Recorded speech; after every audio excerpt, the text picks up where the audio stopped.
Hello friends, welcome again. आज बात करेंगे नियोनेटल जॉन्डिस की, किसके क्या कारण है और इलाज, इसके बारे में समझेंगे। तो छोटे बच्चे जो नवजात शिशु है उसमें पीलिया होना काफ़ी कॉमन है। काफ़ी सारे लोगों ने इस किया होगा, सुना भी होगा। तो ये क्यों होता है इसके बारे में अगर मैं बताऊं कि इसका क्या कारण होता है, छोटे बच्चों में पीलिया इतना क्यों प्रेवलेंट है, इसके पीछे दो कारण है। एक तो जो छोटा बच्चा होता है उसका लीवर मैच्योर नहीं होता, इमैच्योर होता है। उसके अंदर एक एंजाइम होता है जो बिलीरुबिन को कॉन्जुगेट करता है, उस एंजाइम की एक्टिविटी बहुत कम होती है। तो लीवर मैच्योर नहीं होगा तो बिलीरुबिन को नहीं निकाल पाता। और दूसरा कि जो छोटे बच्चे होते हैं उनका हीमोग्लोबिन ज़्यादा होता है। हीमोग्लोबिन ज़्यादा होने से इनिशियल के फेज में हीमोग्लोबिन ज़्यादा टूटेगा, उससे बिलीरुबिन भी ज़्यादा बनेगा।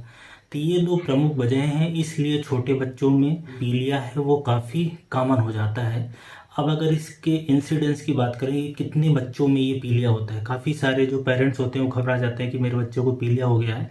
तो आपको ये समझना है कि पीलिया का इंसिडेंस, अगर बच्चा मैच्योर पैदा हुआ है मतलब कि 37 वीक्स के बाद पैदा हुआ है, उस केसेस में 50% बच्चों में पीलिया थोड़ा बहुत रहता है। किसी को पकड़ में आता है, पहचान में आता है, किसी को नहीं आता। लेकिन ऐसे बच्चे जो इमेच्योर पैदा हुए हैं, कम उम्र में पैदा हुए हैं, 7वें 8वें महीने में पैदा हो गए हैं, उनमें अप टू 80% बच्चों में ये बिलीरुबिन बढ़ जाता है, या जिसको हम लोग बोलते हैं कि पीलिया हो गया है, जॉन्डिस हो गया है। बहुत कॉमन है। पर अगर ओवरऑल देखा जाए तो जैसे आप 100 बच्चों को ले लोगे तो 20 बच्चे ऐसे रहेंगे जिसमें पीलिया बढ़ा हुआ रहेगा, डायग्नोज रहेगा। और उसमें से 5% से भी कम बच्चे रहते हैं जिनको हॉस्पिटल में एडमिट करके ट्रीटमेंट लेने की ज़रूरत रहती है। तो कहने का मतलब ये है कि ये बच्चों में पीलिया होना, छोटे बच्चों में पीलिया होना बहुत कॉमन प्रॉब्लम है। उसके पीछे का वजह जैसा कि मैंने बताया कि ये एक तरह का फिजियोलॉजिकल प्रोसेस है। अब इसमें एक बात ये समझ लेते हैं कि बच्चों में जो पीलिया होता है वो दो तरीके से इसको कैटेगराइज कर सकते हैं। एक फिजियोलॉजिकल मतलब कि बच्चे का लीवर मैच्योर नहीं हुआ है, और एक दूसरा पैथोलॉजिकल मतलब कि ये किसी बीमारी के कारण हुआ है, कि बच्चे के अंदर कोई बीमारी थी इसलिए बिलीरुबिन बढ़ा है। तो जो पैथोलॉजिकल है उसमें आपको इलाज कराने की जरूरत पड़ेगी, क्या कारण है वो समझना पड़ेगा। लेकिन फिजियोलॉजिकल ज़्यादातर केसेस में अपने आप ठीक हो जाती है। अगर इसके लक्षण की बात करें कि बच्चे में पीलिया है, कैसे पहचानना है, इसमें होता क्या है कि जो बिलीरुबिन है वो शरीर में बढ़ता है तो जो बच्चा उसका कलर पीला हो जाता है। यूजली जो पीलेपन की शुरुआत होती है वो ऊपर से नीचे जाती है, मतलब कि पहले चेहरा, फिर छाती, फिर पेट, फिर पैर में आता है। और ये जो बिलीरुबिन है इसका कलर ही पीला होता है, इसलिए इस तरीके से लक्षण आते हैं। पेशाब का भी कलर आप देखोगे, डायपर देखोगे तो वो पीले कलर का हो जाता है। और कुछ बच्चों में स्टूल का जो कलर होता है वो सफ़ेद हो जाता है। अगर स्पेशल टाइप की कॉन्जुगेटेड टाइप हाइपर बिलीरुबिनीमिया हो रहा है तो इस तरीके से बच्चे में लक्षण आते हैं। और फिजियोलॉजिकल जॉन्डिस अगर है तो ये लक्षण आएंगे कि सिर्फ पीलिया बस होगा। लेकिन अगर पैथोलॉजिकल जॉन्डिस है, बच्चे के अंदर और कोई समस्या है, तो फिर दूसरे भी लक्षण आ सकते हैं, जैसे कि बच्चा बीमार सा दिखेगा, दूध पीना छोड़ देगा, उसमें बुखार आ सकते हैं, झटके आ सकते हैं, सुस्ती आ सकती है।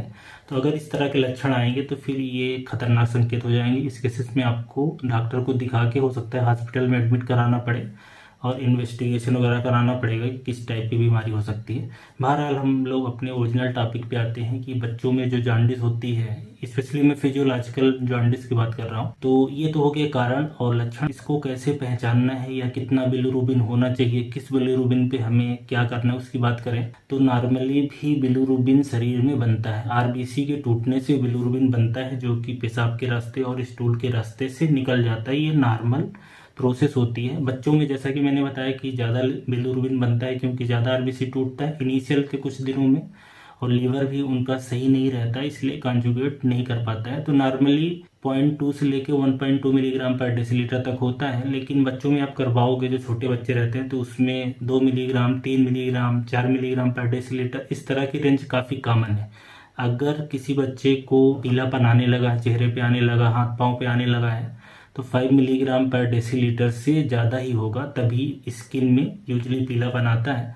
अब इसमें महत्वपूर्ण बात यह है कि ये जो जॉन्डिस है, जो नॉर्मल जॉन्डिस है, फिजियोलॉजिकल जॉन्डिस है, ये 48 घंटे के बाद आती है। मतलब बच्चे में दूसरे या तीसरे दिन से ये पीलापन आना चालू होता है, 5 से लेकर 7वें दिन तक मैक्सिमम रहता है, और 14वें दिन के अंदर चला जाता है, 10 से 14 दिन के बीच में।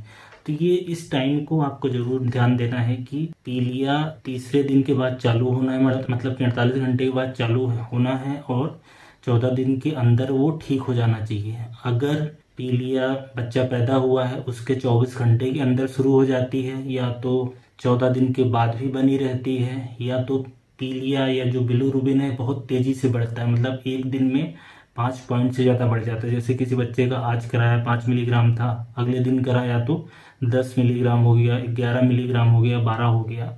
या बच्चे को भूख नहीं लग रही है, मतलब कि दूध नहीं पी रहा है, फीडिंग नहीं कर रहा है, बुखार आ रहा है या बहुत स्लीपी सा फील कर रहा है, तो ये खतरनाक संकेत आएंगे। इस केसेस में आपको हॉस्पिटल में ले जाके डॉक्टर को दिखाना है और एडमिट भी कराना है। तो बेसिकली ऐसे संकेत है जिसमें आपको डॉक्टर से कंसल्टेशन लेने की जरूरत पड़ेगी। बहरहाल अगर मैं जांच की बात आऊँ तो जैसा कि मैंने बताया कि बिलिरुबिन को आप ब्लड टेस्ट से करवा सकते हैं। बिलिरुबिन जो होता है उसमें 3 पैरामीटर रहते हैं, ये भी थोड़ा एक समझने वाली बात है जो भी गार्जियन उनके लिए।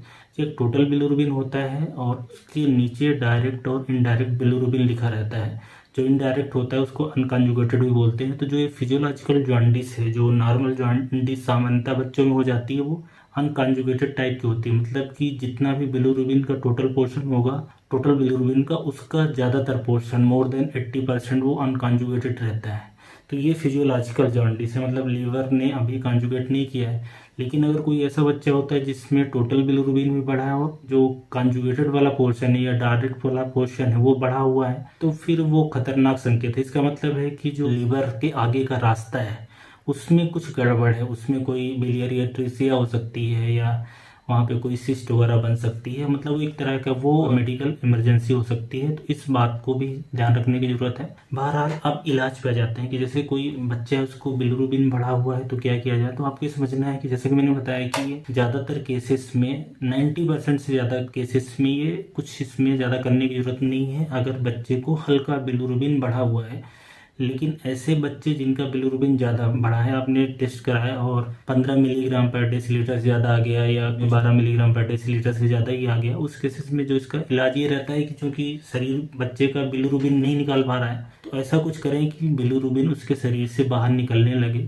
उसके लिए जो तरीका है, एक तो है कि आप सनलाइट दो, मतलब उसको धूप दिखाना है, उससे जो बिलिरुबिन है वो आइसोमराइज्ड हो जाता है या वाटर सॉल्युबल हो जाता है और यूरिन के रास्ते निकल जाता है, स्टूल के रास्ते बेसिकली निकल जाता है। और अब ये लाइट पड़ती है उससे एक बिलिरुबिन जो होता है वो दूसरे फॉर्म में कन्वर्ट भी हो जाता है, जिसको ल्यूमिरुबिन भी बोलते हैं। तो ये लाइट सोर्स से बिलिरुबिन निकल जाता है शरीर से। लेकिन जो सनलाइट होती है उसमें बहुत सारी वेवलेंथ होती है, तो आजकल मशीन आती है फोटोथेरेपी जिसको बोलते हैं। आप लोगों ने सबने देखा होगा हॉस्पिटल में मशीन होती है कि बेबी को फोटोथेरेपी दी जाती है। 2-3 दिन फोटोथेरेपी देने से जो बिलिरुबिन है उसके शरीर में से निकल जाता है, बेसिकली वो वाटर सॉल्युबल हो जाता है। जो फोटोथेरेपी मशीन है उससे संबंधित काफ़ी सारे लोग ये डरते हैं कि उस मशीन से कोई समस्या तो नहीं हो जाती। तो आपको समझना है कि मैक्सिमम बच्चे अच्छे से टॉलरेट करते हैं, कोई तरह का कोई साइड इफेक्ट नहीं है। कुछ बच्चों में रैशेस वगैरह आ जाते हैं और कुछ लोग में डायरिया की शिकायत हो जाती है। बहरहाल उसमें ध्यान 2 चीज़ों का देना है, एक तो कि बच्चे की आंख ढकी होनी चाहिए और दूसरा ये लाइट पड़ने से, फोटोथेरेपी देने से पानी की कमी होने की संभावना ज़्यादा रहती है, तो फ्रीक्वेंट फीडिंग की जरूरत पड़ती है, मतलब 2 से ज़्यादा बार पिलाना रहता है। और फोटोथेरेपी मशीन में जब भी रखते हैं तो फिर तो बिल्कुल पहनाने नहीं है, ताकि मैक्सिमम शरीर पे उनके यूवी रेज पड़े, फोटोथेरेपी पड़े, और ये 2-3 दिन के अंदर क्लियर हो जाता है। तो फोटोथेरेपी अगर ज़्यादा बढ़ रहा है, 15 मिलीग्राम पर डेसीलीटर ज़्यादा हो रहा है, तो सबसे अच्छा ऑप्शन है। और एक ऑप्शन ऐसा भी है कि कोई बच्चा है जो फोटोथेरेपी से रिस्पॉन्ड नहीं कर रहा है, या तो जो बिलिरुबिन बढ़ने का उसका कारण है वो दूसरा है, कोई पैथोलॉजिकल कारण है, स्पेशली जो ब्लड ग्रुप मिसमैच होता है कि बेबी का मदर का ब्लड ग्रुप अलग था तो उसके अंदर आरबीसी टूटने लगे और उस केसेस में जॉन्डिस हुई है।